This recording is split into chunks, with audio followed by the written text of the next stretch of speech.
শুভ সন্ধ্যা বন্ধুরা।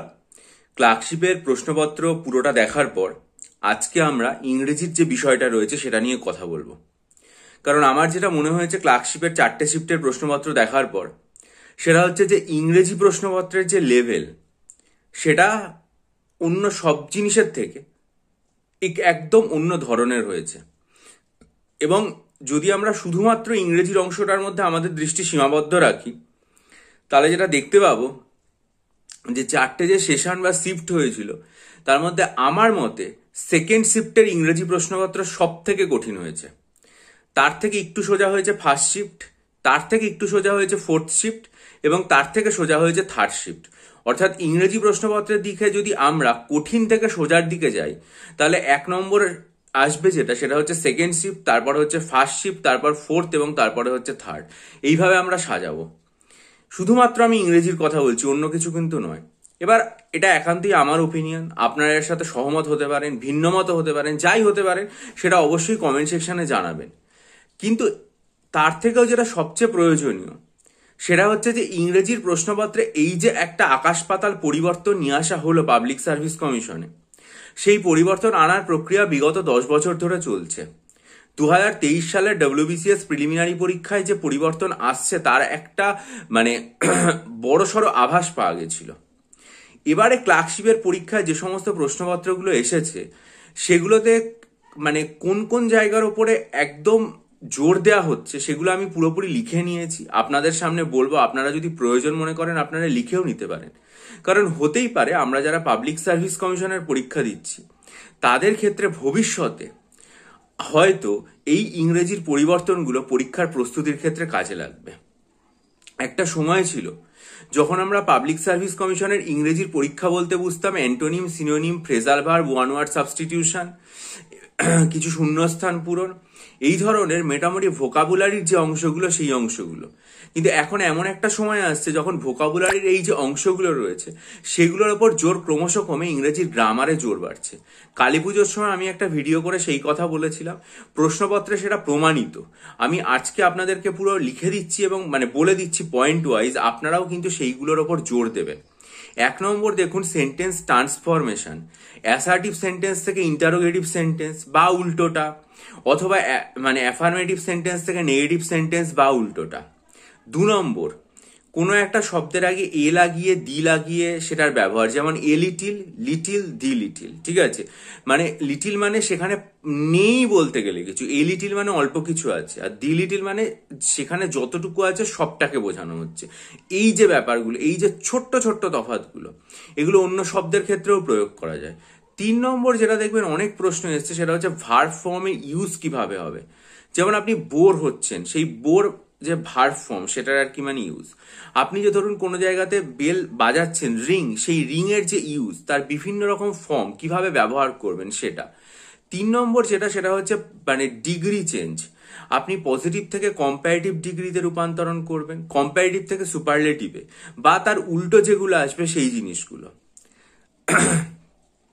তার পরবর্তী জিনিস সেটা হচ্ছে ফিগার অফ স্পিচ। আমার মনে হয় যা যা পরিবর্তন এসছে তার মধ্যে কঠিনতম পরিবর্তন যদি কিছু থাকে সেটা হচ্ছে ফিগার অফ স্পিচ। কারণ ফিগার অফ স্পিচটা আমার অন্তত মনে হয় মাধ্যমিক লেভেল পর্যন্ত গ্রামারে সেভাবে কোথাও শেখানো হয় না। এটা হয়তো সাহিত্যের অনেক বিষয়পত্র, যেমন অ্যালিটারেশন, ঠিক আছে, অ্যাজোনেন্স, মেটাফোর, এই বিষয়গুলো তো আমরা সবাই জানি না। যারা আর কি সাধারণ, যারা অনার্স লেভেলে লেখাপড়া করেছে তারা এই বিষয়গুলো জানে। এই যে সেকেন্ড শিফটে আমি দেখলাম এরকম বোধহয় 2টো কোশ্চেন দেওয়া হয়েছে যার অপশনগুলোর মধ্যে অর্থ আমরা অনেকে বুঝতেই পারবো না। এই যে জিনিসটা তুলে দেওয়া একদম কোর সাহিত্যের জায়গা থেকে তুলে দেওয়া প্রশ্নগুলো, সেগুলো কিন্তু খুবই, এবং আমার মনে হয় বাকি জিনিসগুলো আমাদের শিখে নিতেও খুব একটা সমস্যা হবে না।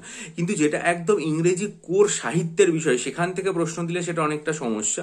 ফিগার অফ স্পিচটা আমি বলবো সব থেকে কঠিন। এরপরে হচ্ছে বিভিন্ন ধরনের নাউন ফর্ম, ভার্ব ফর্ম, সেগুলোর রূপান্তরণ, আবার অ্যাডজেক্টিভ থেকে ভার্ব থেকে অ্যাডজেক্টিভ, যেমন গ্লোরি, এই শব্দটা জিজ্ঞেস করা হয়েছিল পরীক্ষাতে। এই যে রূপান্তরণগুলো, এগুলো খুব প্রয়োজনীয়।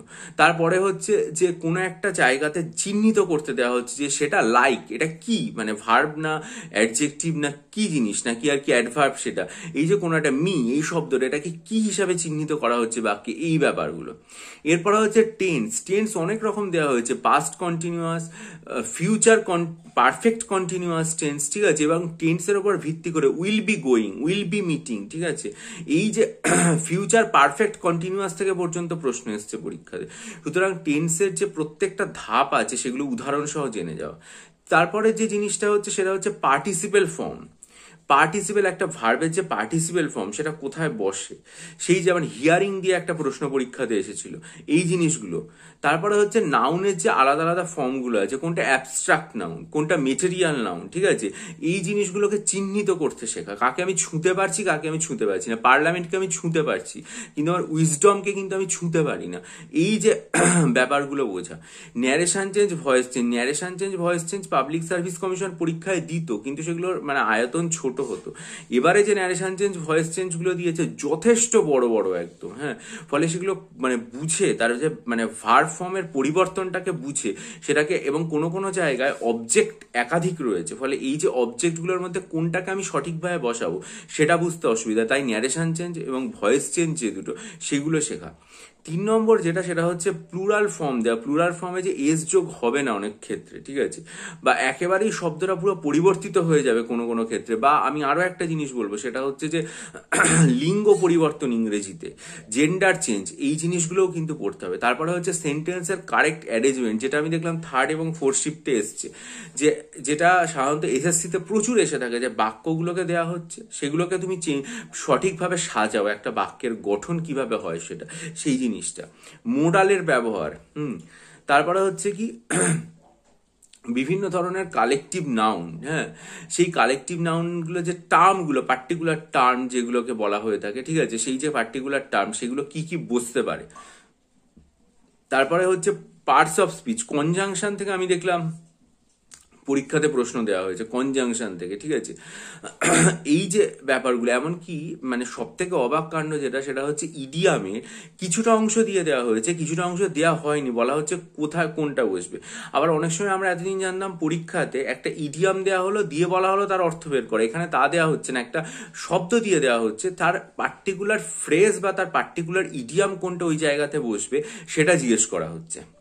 তারপরে যেটা, সেটা হচ্ছে সেন্টেন্স, কমপ্লেক্স সেন্টেন্স এবং কম্পাউন্ড সেন্টেন্স, এবং তাদের রূপান্তরণ একটা থেকে অন্যতে, সিম্পল, কমপ্লেক্স, কম্পাউন্ড, এই জায়গাটা। ক্লজ, সেটা কোন ধরনের ক্লজের আন্ডারে পড়ে, একটা বাক্যের কোন অংশে তার ক্লজটা চিহ্নিত হয়, এই জিনিসটা। তারপরে হচ্ছে নমিনাল কম্পাউন্ড, সেটা কিভাবে তৈরি হচ্ছে এবং নমিনাল কম্পাউন্ডের এক্সাম্পলগুলো শিখে যাওয়া উচিত। এছাড়া হচ্ছে জিরান্ড বা ভার্বাল নাউনের যে ব্যাপারগুলো রয়েছে, সব জিরান্ড তো ভার্বাল নাউন হয় না, তারপর অফ বসাতে হয় বা আগে একটা দা থাকতে হয়, এই যে ব্যাপারগুলো রয়েছে, এই জিনিসগুলো। দেখুন এই আমি যে কটা জিনিস বললাম এগুলো কিন্তু ক্লার্কশিপ পরীক্ষাতে এবারে এসেছে। আমি গ্রামার অনেক কম জানি আপনাদের থেকে, আপনারা পরীক্ষার মধ্যে রয়েছেন, কিন্তু এটুকু আমি বলতে পারি যে এই গ্রামার পড়ার জন্য আপনাকে অত্যাধুনিক বই পড়ার দরকার নেই। মাধ্যমিক স্ট্যান্ডার্ডের বা উচ্চ মাধ্যমিক স্ট্যান্ডার্ডের 3টে বইয়ের কথা আমি বলবো, তার মধ্যে আপনি যে কোনো একটা ভালো করে পড়ুন, পিকে দে সরকার, পিসি দাস, অথবা আরেকটা হচ্ছে পিকে মুখোপাধ্যায়। এগুলো অথেন্টিক বই এবং এগুলো মানে সনাতন বই যাকে বলা হয়, ক্লাসিক্যাল যে বইগুলো, সেই বইগুলো। আধুনিক বইপত্র আমি আপনাদেরকে পড়তে বলবো না, কারণ তাতে নানা রকম বিতর্ক জন্মায়, কিন্তু এই যে একদম ক্লাসিক্যাল বুক ইংরেজি গ্রামারে, আমি আমার অনলাইন ব্যাচে যখন গ্রামার স্টাডি মেটেরিয়ালও তো লিখিয়ে দিয়েছি ইংরেজিতে, সেগুলোও চেষ্টা করেছি এই যে বইগুলো রয়েছে সেগুলোকে ফলো করে লেখাতে, কারণ এগুলো তো একদম অথেন্টিক বই।